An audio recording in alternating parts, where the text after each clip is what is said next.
Kirk Harnack with the Telos Alliance, talking with Edwin Bukont with E2 Technical Services. Edwin, hi. You've been with us before, and longtime engineer setting up some stations.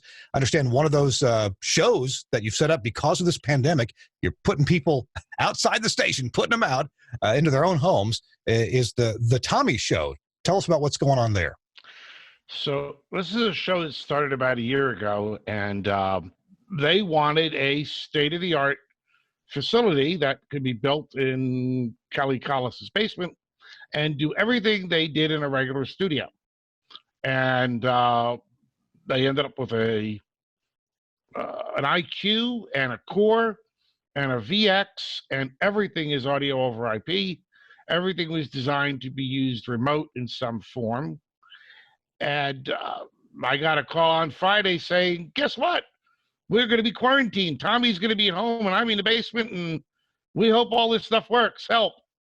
And other than one minor glitch with the second channel of the remote codec they're using, which is a Comrex Opal, it was a wonderful box. They've been doing their show. So at this home studio, they actually have a console there, or are they remote controlling one somewhere? Yeah, oh, they do. Everything, Gotcha. The console, VX, station playlist, Vox Pro, the Opal, all there, along with video. They're doing video there as well. And it's all come together nicely because you have the core and structured wiring and things being on a network versus a lot of cables to get audio.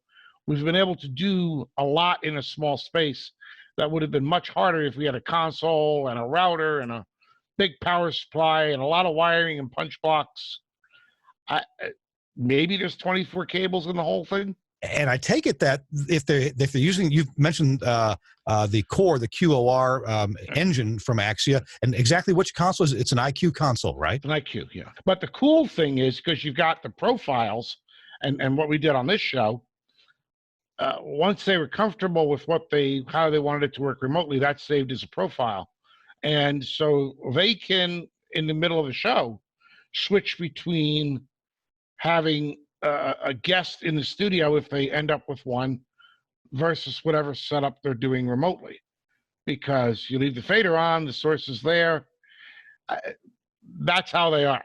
And one of the cool things with the core, you get you have the ability to come in to the management app and operate the console remotely. This is amazing. Tommy, this is not even an extra app to buy. I mean, this is built in. Yeah, built in is a really basic HTML interface to the IQ core mixing engine, and you can turn faders on and off and adjust their levels and adjust quite a few things. So Tommy, who's the technical guy, but he's at home, when there's a problem, he just browses it and fixes it. That's amazing. Is it better to try to remote control consoles that are at a studio, or gee whiz, I mean, look, I know consoles aren't free, but an IQ console and is under $10,000. Is it worthwhile for people to start building little studios at home with AOIP plugged together? Yes, because what I already see happening is, the military likes to say damage control first, improvement second. There was this burst of activity. We've got to get out of the building. The reality is setting in that we're going to be doing this for a while.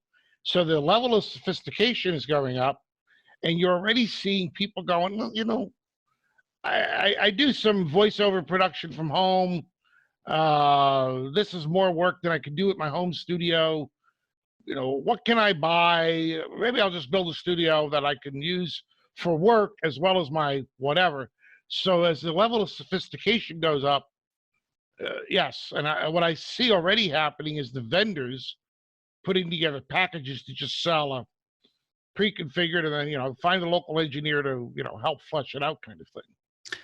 Edwin, we'll be talking to you more about this. This sounds like where the industry is going, not just for now, but a certain amount of it will remain and expand out to home venues.